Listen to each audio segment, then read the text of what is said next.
Hello everyone. Spellbinder's BetterPress of the month for February is absolutely gorgeous. Flutter into spring with a beautiful floral design and a hummingbird. I've also included the bonus item that comes with the Deluxe Caboodle Club. Hot foil die set which includes a hummingbird, sentiment, and coordinating dies. Using the BetterPress system, the floral image and sentiment were pressed onto Canson XL watercolor paper with the BetterPress black ink. This ink does not react with water, so it is perfect for watercoloring. I'll be painting with Magello Mission Gold watercolors using a wet-on-wet technique. I started off by wetting the leaf with clean water. On the palette, I have a mixture of olive green and yellow green mixed in with water that I'll use to create a soft color wash background. To create some depth and dimension, I'll drop in a dark green called Van Dyke at the base of the leaf and along that central vein. And just inside the edge of the dark green where it meets the yellow green, I'll tap it with the brush to blend the colors together. I'll paint all of the leaves at the same time. I go over to the leaf that is on the other side of the flowers. I don't want to work on the leaf that is right next to the one that I just completed. Even if an area is slightly damp, the watercolor that you're applying will bleed into it. There is a quick and easy test for dryness. You lightly touch it with your fingers. If it feels cool, there is still moisture present. If it is room temperature, it's dry. This method may not sound precise, but it works. Even if an area appears to be dry, you can feel the temperature difference if there is moisture in it. Now I'm using a very fine liner brush and I'm applying that dark Van Dyke green on all of the stems. I'm also going to add in the first layer of color to the flower centers with a pale yellow. And on the sprig with some tiny leaves, I'll color those in with some sap green. And what I'm doing is I'm just working here and there, waiting for that first leaf to dry completely before I go in and paint the leaf that is next to it.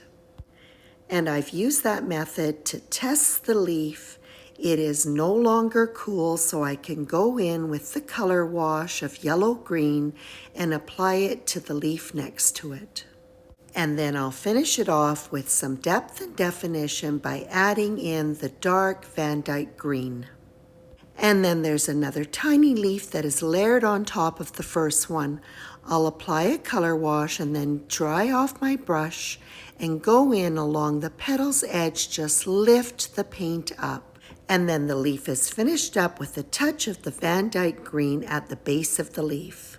And then I happened to spot a little corner of a leaf that I'd missed altogether, so I'll quickly color that in, again starting off with the color wash and a little bit of the Van Dyke green along the edge. And now that all the foliage has been painted, I'll take a break and let the panel dry completely. Next, I'll put a base color of peacock blue on all of these bluebells. I think they're bluebells. Because the flowers are small, I'll be using a wet-on-dry technique, which simply means the wet paint is applied to dry paper. This gives you much more control over the watercolor than a wet-on-wet technique. And when all these sweet little flowers are painted, then I'm going to go in with cobalt blue, which is a dark blue, and add some depth and definition. Because the flowers are small with some tiny details, I find it easier to work with my liner brush. Now on to the two large flowers. These will be painted petal by petal. I'm going back to the wet-on-wet technique where I start off by wetting one of the petals completely with water and then dropping in the paint. For this flower, I'm using Persian rose. To maintain that concentration of color at the base of the petal, I'll just lightly pull it out where the color seems to end and take it up to the petal's edge. So as I mentioned before, I do not want to paint a petal that is right next to the one that is already wet. So I skip over a petal, add water, drop in my color, and again take my brush and lightly pull the color up to the petal's edge, creating a gradient. So because there are no petals that are not next to a petal that is still wet, I'll skip over to my other flower. For this one, I'm working with a standout pink called Bright Opera. Continue to paint alternate petals, so I'm not working next to a petal that is wet that may wick out the color. And after I'm finished this next petal, it will be time to take another break and let everything dry. When I'm doing a watercolor, I like to have another project on the go. And when it's time to let everything dry, then I'll just move on to my other project, work at it for, I don't know, maybe 35, 40 minutes, and then come back to the watercoloring. However, in this case, I have my hummingbirds, which are separate from the panel that I can work on. This hummingbird was included in this set. The other hummingbird that I'm going to be using was included as a bonus item if you subscribe to the Deluxe Caboodle Club. On my palette, I've mixed up a little bit of sepia and black with water to create gray, and I'll do a base layer on the wings. I'm mixing up some of that yellow-green with water, and I'll start off by placing that along the back of the hummingbird. I'm not concerned about colors running together. Nothing has to be distinct. It can be more fluid on this little bird. And I'll take that color under the wing, on the top of the head, and then a little bit along the throat.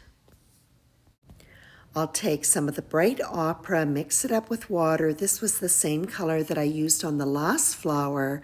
And then I'm going to use this on the cheek and throat of the hummingbird. The rest of the hummingbird will be done in olive green.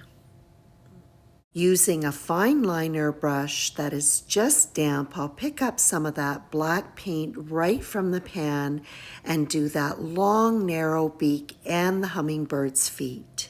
I've mapped out the colors on my hummingbird. I'm letting it dry, and then I'm going to go back in and add more layers of the same color, again using watered down paint, adding lots of depth to this little bird.